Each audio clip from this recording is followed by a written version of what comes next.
आप सभी को सत श्री अकाल। लहलहाते खेतों वीर जवानों की इस धरती पंजाब के चंडीगढ़ में पंजाब के लोकप्रिय मुख्यमंत्री भगवंत सिंह मान जी को सुना। और भगवंत सिंह मान जी जब सुबह बोल रहे थे तो उनकी एक बहुत रेखांकित करने वाली पंक्ति थी, जो बार बार वो कह रहे थे कि हमारे से पहले जो लोग शासन में थे, सत्ता में थे, वो मंच से हमेशा यही कहते थे कि साहब खजाना तो खाली है, खजाना तो खाली है, खजाने में तो पैसे ही नहीं है। और इसलिए हमारे यहाँ के जो युवा हैं वो भाग जाते हैं, ब्रेन ड्रेन होता है। उनको लगता है जब हमारे राज्य में खजाने में पैसे ही नहीं है तो हमको बड़ी बड़ी डिग्री लेके भी यहाँ पर कैसे रोजगार मिलेगा। तो हमने सोचा कि उस खजाने की चाबी जिनके पास है, तिजोरी का ताला जो खोलते हैं, जिनको पता है कि खजाने में पैसे हैं कि नहीं, उनको बुला लें। तो सबसे पहले हरपाल सिंह चीमा जी का बहुत स्वागत तालियों के साथ इस मंच पर। हरपाल सिंह चीमा जी ने बहुत संघर्ष करके राजनीति में अपनी ये जगह बनाई, नेता प्रतिपक्ष भी रहे। और आम आदमी पार्टी को पंजाब में बांधे रखने वाला कोई फेविकॉल है तो वो चीमा जी हैं। मेरे साथ एक और जो महत्वपूर्ण पैनलिस्ट हैं वो अतुल गांधी जी हैं, केपीएनजी के ऑफिस मैनेजिंग पार्टनर है। और केपीएनजी जो है वो सरकारों को वित्तीय सलाह देती है, वो बताती है कि आंकड़े क्या कहते हैं और किस तरीके से कामकाज करना चाहिए। अतुल जी से बहुत दिलचस्प बात हुई थी पैनल के पहले भी। और इंडस्ट्री के जो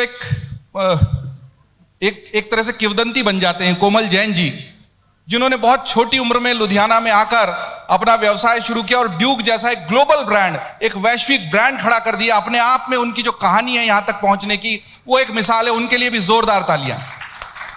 बहुत विश्वस्तरीय, बहुत जोरदार ब्रांड बनाया।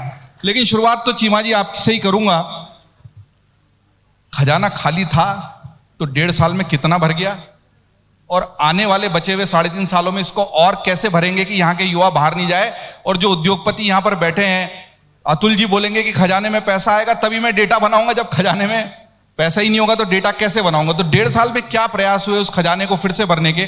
आपने जब पहला बजट पेश किया था तो लगभग 2,63,000 करोड़ का कर्ज था पंजाब के ऊपर, जो 3 के आसपास चला गया है अब। तो इसको कैसे पाटेंगे इस कर्जे को।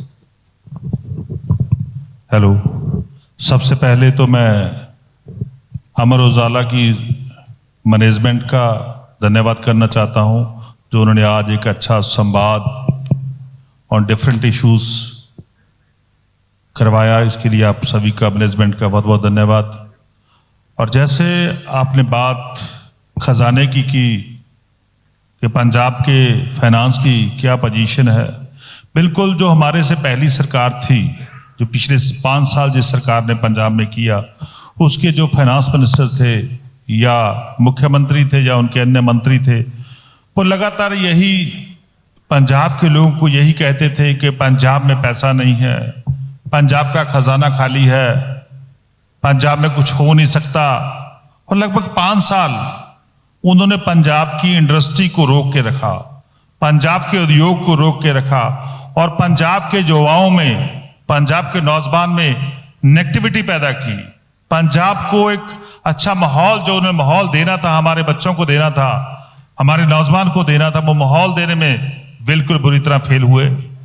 और उसके बाद पंजाब में जब माननीय हमारे मुख्यमंत्री सरदार भगवंत सिंह मान जी ने शपथ ली, उसके बाद लगातार पंजाब के फाइनेंस को मजबूत करने के लिए, पंजाब के खजाने को और मजबूत करने के लिए कैसे यत्न हो, इस पर हमने लगातार काम किया। अब देख लीजिए, इससे ही आपको पता चल जाएगा कि पंजाब के खजाने की हालात क्या है। हमने पहले ही साल में, हमने फर्स्ट ईयर में, पहले ही हमारे साल में लगभग 30,000 जो हमारी एम्प्लॉयमेंट सी नई नौकरियां हमारे बच्चों को, हमारे नौजवान को देके एक अच्छा माहौल पंजाब में शुरू किया। मैं देखा था, 2-3 बार देखा है हमने कि कई बार ऐसे बच्चे आके मंच पे बोलते हैं कि हाँ जी, हम तो ऑस्ट्रेलिया में थे, जब देखा कि ये नौकरी की एडवर्टाइजमेंट हुई है तो अप्लाई किया, तो एक एग्जाम के थ्रू हम आ गए। और कोई भी जो पुरानी सरकारों में चलता था, भाई भतीजावाद, वो पंजाब में खत्म हो गया। और उसके बाद लगभग 13,000 जो पंजाब के जिसे कच्चे टीचर बोलते थे, जो लगातार मैं समझता हूं पंजाब की टंकियों के ऊपर चढ़ के लगातार धरने देते थे, उनको हमने रिसेंटली थोड़े दिन पक्का किया है। और 6वां जो हमारा पे स्केल था, उसको हमने लागू किया पंजाब में। जो यूनिवर्सिटियों की, जो जुडिशियल कमीशन की बहुत सारी पेंडिंग जो उनके ड्यूज थे, वो सब दे दिए। इसका कारण ये है अब मैं कारण पे आता हूं कि कारण क्या है कि जब सरकार आई सबसे पहले तो मैं बड़े मजबूती से कह सकता हूं कि एक बहुत लंबे अरसे के बाद एक पंजाब में एक ईमानदार सरकार आई, एक कट्टर ईमानदार सरकार आई, क्योंकि आम आदमी पार्टी ने हमें यही सिखाया है, हमारे सुप्रीमो अरविंद केजरीवाल जी ने हमें यही सिखाया है कि ईमानदारी से काम करो। जब ईमानदारी से काम करोगे, नेक नीति से काम करोगे, तो मैं समझता हूं कुछ भी चीज जड़िया वो इम्पॉसिबल नहीं होगी, सब चीज पॉसिबल हो जाएगी। पहली बार नवी पंजाब में एक्साइज पॉलिसी आई, क्योंकि बतौर एक्साइज में पंजाब का एक्साइज मिनिस्टर भी इंचार्ज हूं। नई एक्साइज की पॉलिसी लाएगी, उसमें लगभग आपने भी देखा होगा, आपने भी कई बार लिखा है, 45% से ऊपर का इजाफा पहली बार पंजाब में नई एक्साइज पॉलिसी के आने से हुआ है। हमने और भी एक्साइज पॉलिसी के अलावा भी जीएसटी में पहली बार जीएसटी की कलेक्शन हम टारगेट फिक्स करते हैं। हर एक साल, पिछले साल टारगेट जितना फिक्स किया था उसको अचीव किया, इस साल टारगेट फिक्स किया उसको अचीव कर रहे हैं। कोई भी नया टैक्स जो है पंजाब के लोगों के ऊपर नहीं लगाया, और लगातार जितनी भी लीकेज खजाने में होती थी उस सब लीकेज को बंद किया। पहली सरकार है। पंजाब में क्या होता था, जो विधायक 5 बार जीता, 7 बार जीता, 8 बार जीता, उसकी कितनी पेंशन लगती थी? 8 पेंशन लगती थी उसकी 7 पेंशन लगती थी पंजाब में। जब सरकार बनी सबसे पहला हमने कैबिनेट में क्या पास किया कि उसको घटा के 1 पेंशन की कितने पैसे बचे? पैसे बेशक थोड़े बचे, 20 करोड़ रुपया एनुअली हमें बच गया, पर लेकिन एक मैसेज तो हमने अपने जवानों को दिया ना कि भाई आपके लिए हम अपने खजाने को मजबूत कर रहे हैं। सो छोटी छोटी बचत लगातार हम कर रहे हैं। 20 करोड़ तो आपने बिजली के भी बचा लिया ऑफिस का टाइम चेंज करके। नहीं, देखिए वो बिल्कुल हमारे माननीय मुख्यमंत्री साहब का एक बहुत अच्छा यत्न था, उससे ही बचे। यानी हम बिल्कुल हमारे पैसे जो है उसको बचा रहे हैं, और जो आमदन है, जो हमारी आमदन है उसको बढ़ा रहे हैं। और जहां भी पैसे की लीकेज होती थी, जहां भी जो नीचे से पैसा, लोगों का पैसा, टैक्स का पैसा लूट लिया जाता था रास्ते में, जब उसको हमने उस लूट को बंद किया, उस लीकेज को बंद किया, तभी यह संभव हो सका कि आज हम पंजाब में पंजाब के लोगों के लिए 300 यूनिट प्रति माह उनको इलेक्ट्रिसिटी जो है फ्री दे रहे हैं। आज पंजाब में पंजाब के किसान की जो ट्यूबवेल की जो इलेक्ट्रिसिटी है वो पंजाब में हम मुफ्त दे रहे हैं।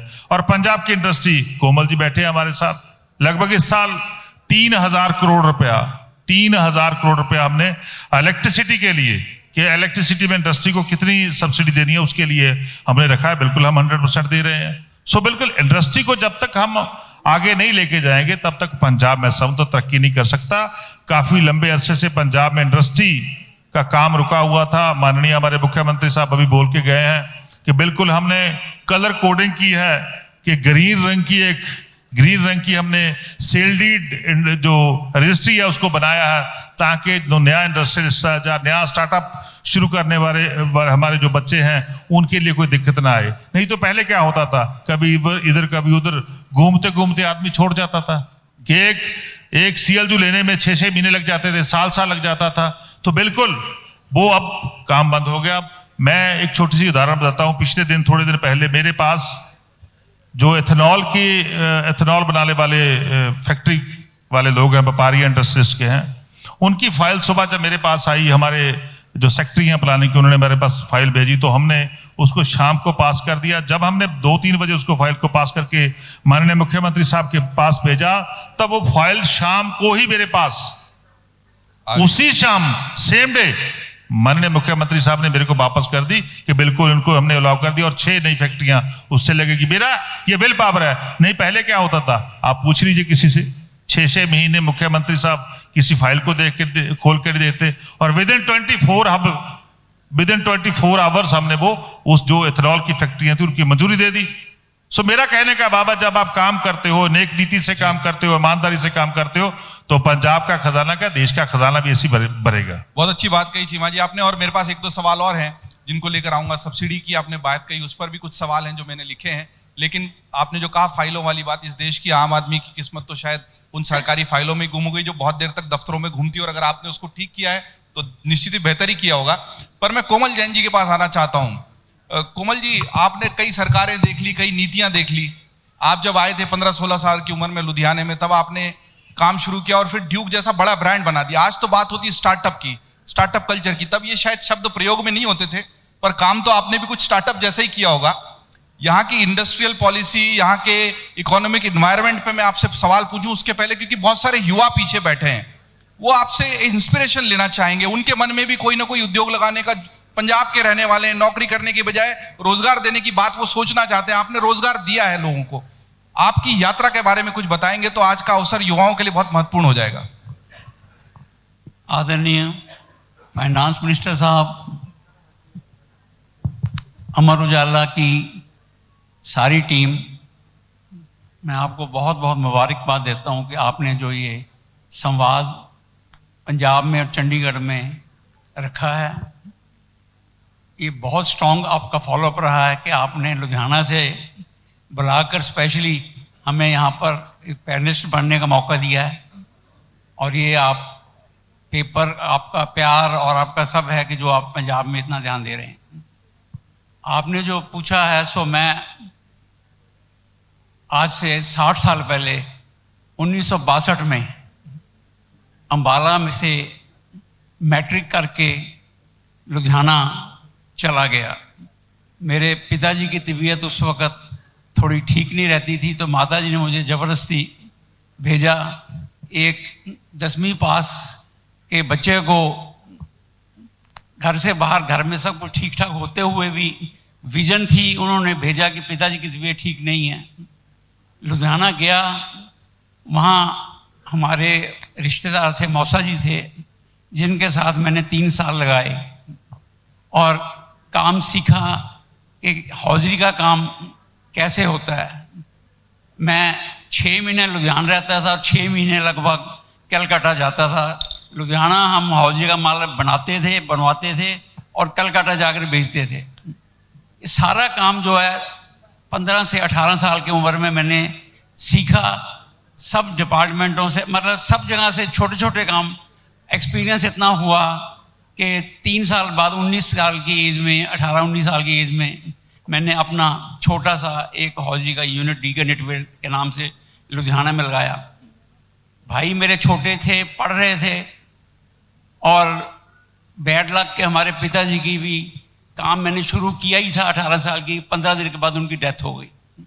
सारा काम, सारा वजन मेरे कंधों पे आ गया। 18 साल की उम्र थी, मगर संस्कार या हौसला इतना बुलंद था कि काम शुरू किया और काम थोड़ा थोड़ा करके, पहले बनियान, फिर मफलर, फिर जर्सियाँ, इस टाइप की बनाई। और एक्सपीरियंस कलकत्ता से मिल गया था।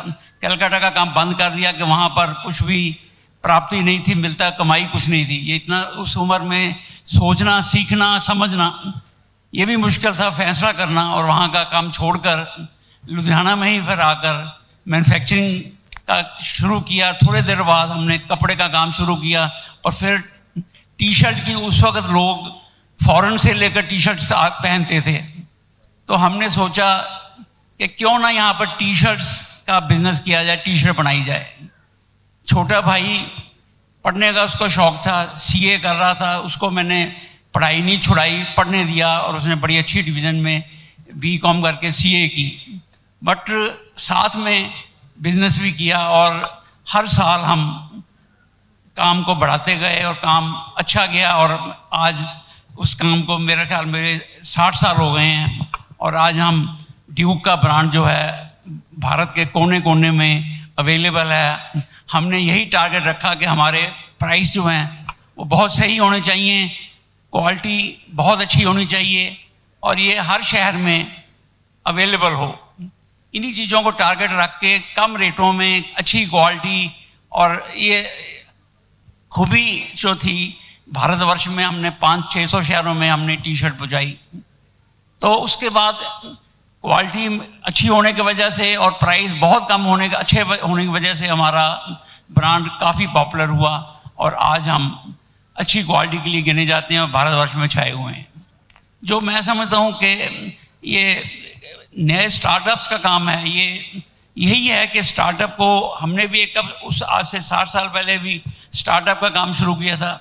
अभी भी जो है आपकी हमारी जो सरकार भी है, मोहाली में काफ़ी नए स्टार्टअप लगा रही है, और ऑल ओवर पंजाब में भी, ऑल ओवर इंडिया में भी काफ़ी स्टार्टअप्स के काम, हमारी एक संस्था है जीतो, जैन इंटरनेशनल ट्रेड ऑर्गेनाइजेशन, जिसमें हमारे चीमा साहब ने भी एक बार पार्टिसिपेट किया था, मुझे याद है।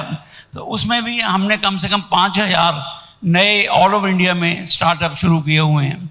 सो यही है कि अगर नया काम को ध्यान से किया जाए, अच्छी तरह स्टार्टअप किया जाए, तो वो डेफिनेटली, और गवर्नमेंट की उसको एड मिले, पूरी मिले, और अपने आप फिर काम बढ़ता ही है। बाकी आज बिजनेस में ठीक है कि सरकार बहुत साथ दे रही है बिजनेसमैनों का, मगर फिर भी अभी काफ़ी कमी हैं। जैसे लुधियाना में ही है, इंफ्रास्ट्रक्चर की और ज़रूरत है, और अच्छी सड़कें बने। एयरपोर्ट कई सालों से रुका पड़ा है, अब गवर्नमेंट का ध्यान दे भी रही है, मैं समझता हूँ जल्दी पूरा होने वाला है। बट आप ये समझिए कि लुधियाना वर्गे शहर में एयरपोर्ट की कनेक्टिविटी ना हो, दिल्ली से जाकर एक दिन और ख़राब करके जाना पड़े, मतलब ये काफ़ी एक बात है जो कि मैं समझता हूँ कि अब गवर्नमेंट ठीक करने जा रही है। इसके अलावा भी और भी है, अभी वहाँ पे समस्या डाइंग हाउस की है, पॉल्यूशन की है, और उसके अलावा जो है हमारी जो पानी का है, वाटर, हम सब लोग जो हमारे वाटर पोल्यूशन का सब कुछ ठीक भी कर रहे हैं, तब भी वो है नहीं बंद करो। मतलब ये चीज़ें जो 20-20, 30, 40 साल से वहाँ पे बैठे डाइंग हाउस का काम कर रहे हैं, बंद करके कहाँ जाएं? बहुत सारी समस्याएं हैं और जल्दी से जल्दी हल होनी है। कोमल जी की यात्रा उस जोश, जज्बे और लगन का प्रतीक है जो पंजाब का प्रतिनिधित्व करता है। पंजाब की धरती में ही कुछ ऐसा जोश है कि वो बिल्कुल फर्श से अर्श तक का सफर करवाता है। मैं अतुल गांधी जी के पास आना चाहता हूं। जब इनसे बात हो रही थी तो अतुल जी ने मुझे बताया कि सब कुछ ठीक है, कुछ थोड़ी बहुत सुधार ऐसे हैं जिनको करने से पंजाब अगले स्तर पर जा सकता है। वो पंजाब जो देश में बिकने वाली 80% साइकिलें बनाता है, वो पंजाब जो उत्तर भारत में सप्लाई होने वाले 65% से ज्यादा ट्रैक्टर बनाता है, उसमें अतुल जी अब और क्या है जो नई सरकार भी आई है, नए जोश के साथ खजाना भरने की कोशिश कर रही है? आपके बहुत माइन्यूट ऑब्जर्वेशंस थे। पहले तो शुक्रिया अमर उजाला का कि हमें एक मौका मिला इस संवाद में पार्टिसिपेट करने का, और मंत्री जी के साथ वार्तालाप करने का। और कोमल जी तो एक आइकॉन है, और मेरा जन्म 1964 में हुआ था, ये 1962 से अपना काम कर रहे हैं, और पंजाब की जो एंटरप्रेन्योरशिप है उसका एक प्रतीक है ड्यूक, नेवा और इनकी और सारी कंपनियां जो हैं। And it's a pleasure to be here and share the dais with the honourable minister. सबसे पहले तो मैं कुछ जैसे मैं चार्टर्ड अकाउंटेंट हूँ, तो समटाइम्स लोग कहते हैं कि चार्टर्ड अकाउंटेंट क्या होता है। चार्टर्ड अकाउंटेंट वो होता है जो दूसरे के जेब में हाथ डाल के बताता है उसके पैसे कितने हैं उसके पास। तो उसी सिलसिले में मैं पहले पंजाब के बारे में कहना चाहता हूँ कि Punjab is got the highest teledensity in the country, third highest in the country. हमारी 81.7% इंटरनेट पेनिट्रेशन है, नेशनल एवरेज है हमारी 59.55%। रेल कनेक्टिविटी हमारी दुगनी है, ऑल इंडिया डेंसिटी 42 किलोमीटर पर 1000 स्क्वायर मीटर में। और लोग यहाँ जो पंजाब से आए हुए हैं वो बोलेंगे कि हमारी रोड कनेक्टिविटी 100% है, 1.75 टाइम्स ऑफ इंडिया।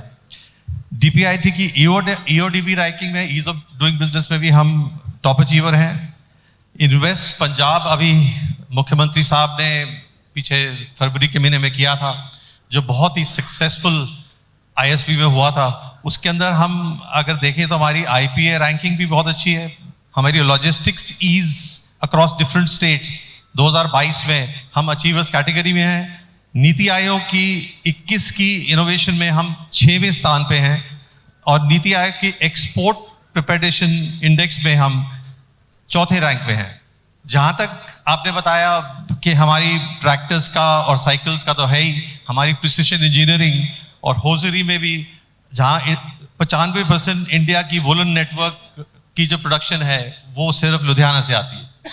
हम टेक्सटाइल में भी बहुत ही ऊंचे हैं, फर्स्ट इन लंडन यार्ड। पर मैं थोड़ी फाइनेंस की बात, फाइनेंस मंत्री जी आए हुए हैं जी, तो मैं फाइनेंस की बात भी थोड़ी इनसे रियलिस्टिक तौर पे बात करना चाहता हूँ कि हम एक अंडर टैक्स स्टेट नहीं है सर, हम एडिक्वेटली टैक्स हैं। आपने बताया कि हम एक्स्ट्रा टैक्स नहीं दे रहे, हम एडिक्वेटली टैक्स नहीं है। लेकिन हमारी टैक्स एडमिनिस्ट्रेशन, आपने कहा कि हम उसको अच्छी कर रहे हैं और उसको हम सतर्क कर रहे हैं। पंजाबीज एक स्पेंडिंग इकोनॉमी है, पंजाब स्पेंड करता है, लेकिन अगर हम टैक्स कलेक्शन का डेटा देखें तो वो स्पेंडिंग से मैच नहीं करता, देयर इज अ मिसमैच। उसके लिए सर सरकार को एक फेसलेस, इफेक्टिव आर्टिफिशियल इंटेलिजेंस और बहुत सारी आईटी की ज़रूरत है, जिससे कि हम अपनी एडमिनिस्ट्रेशन को और अपनी टैक्स कलेक्शन को, जैसे आपने अभी कहा कि आप सतर्क करना चाहते हैं, पर हमें हमारे डेटा ये शो कर रही है कि उसमें बहुत स्कोप है सर। और अगर आप ये 4 साल जो पढ़े हैं अभी सरकार के, 3.5 पौने 4 साल पढ़े हैं, उसमें अगर इसमें देखेंगे तो we will be able to do a lot of good for the tax collection of the state of Punjab साहब। जहां तक हमारी जीडीपी, स्टेट जीडीपी का ग्रोथ है सर, स्टेट जीडीपी का ग्रोथ हमें 9.4% 21-22 में आया, और हमारी जो अंदाजन 23-24 की है वो भी 9.8% के आसपास हम कर रहे हैं। रियल ग्रोथ 6% है, पर उसमें बहुत सारी चीज़ें हमारी प्राइसेस पे हैं सर। हमारी प्राइस इंक्रीज हुई है, हमारी इन्फ्लेशन बहुत गहरी हुई है sir in the last 2-3 years. तो उसके कारण अगर हम इंडस्ट्रियल और एग्री ग्रोथ को देखें तो वो काइंड ऑफ स्टैग्नेंट है सर। आज मैं एमएसएमई में बहुत काम करता हूँ, मैं पंजाब के लुधियाना, जालंधर और उनकी मैन्युफैक्चरिंग हब्स में जाता हूँ सर, और ये लैंड ऑफ एंटरप्रेन्योरशिप है।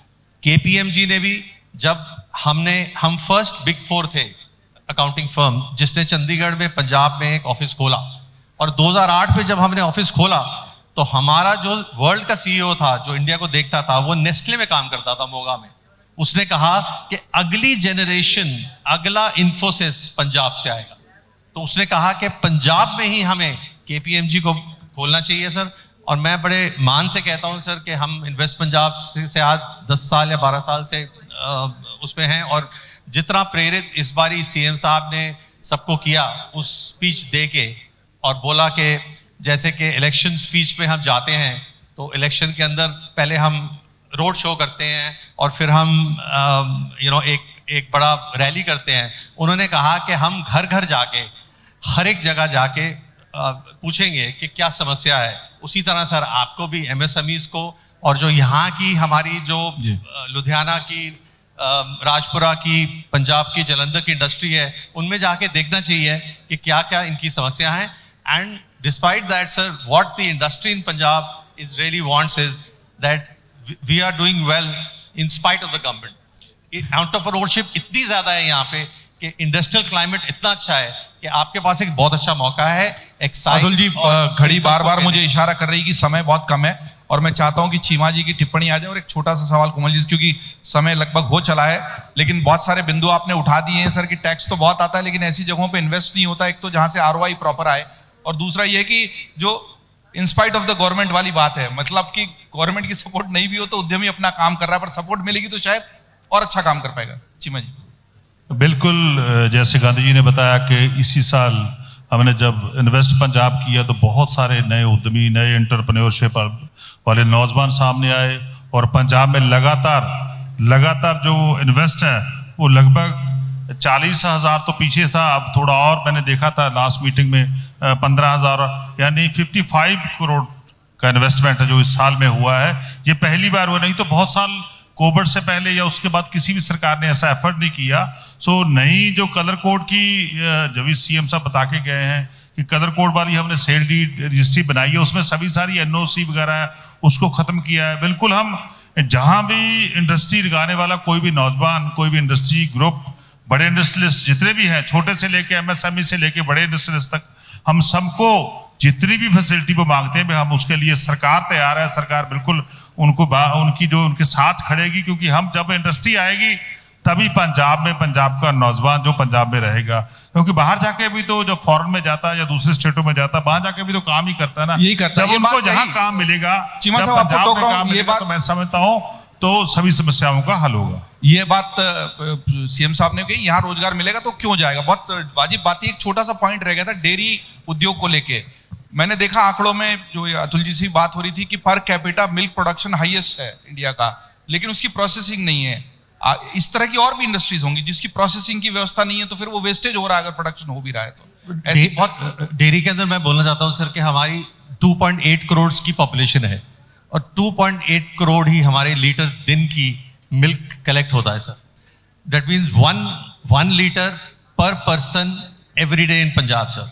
इसी को अगर हम डेयरी को ही as a industry sir, Verka को एक अमूल की तरह लेके जाएं कि अमूल 5 काइजन दिन की करता है, वेरका की अभी सीएम साहब ने अनाउंस किया, आपने अनाउंस किया चेयरमैन साहब ने कि 100 आप आउटलेट्स खोल रहे हैं दिल्ली में सर। ऐसे ही हर एक हिंदुस्तान में जाके वेरका को कॉर्पोरेटाइज करके करें तो एक बहुत ही अच्छी इंडस्ट्री पंजाब में हो सकती है सर। उसी अमूल या मदर डेयरी जिस स्तर पे गए हैं, बिल्कुल आपने बड़ा अच्छा सवाल किया।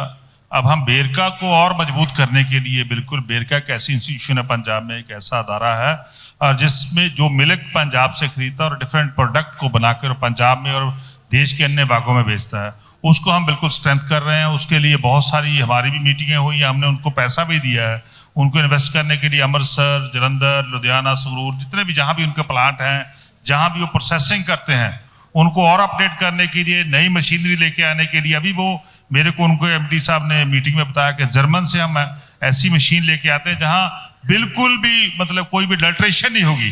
कई बार अडल्ट्रेशन की प्रॉब्लम आती थी, वो बिल्कुल जीरो अडल्ट्रेशन हो जाएगी। और मेरा मानना है कि आने वाले समय में जो वेरका है वो बिल्कुल देश में जाएगा और देश में हम मिल्क के प्रोडक्ट को लेके जाएंगे और इसमें हम बहुत अच्छा काम कर रहे हैं।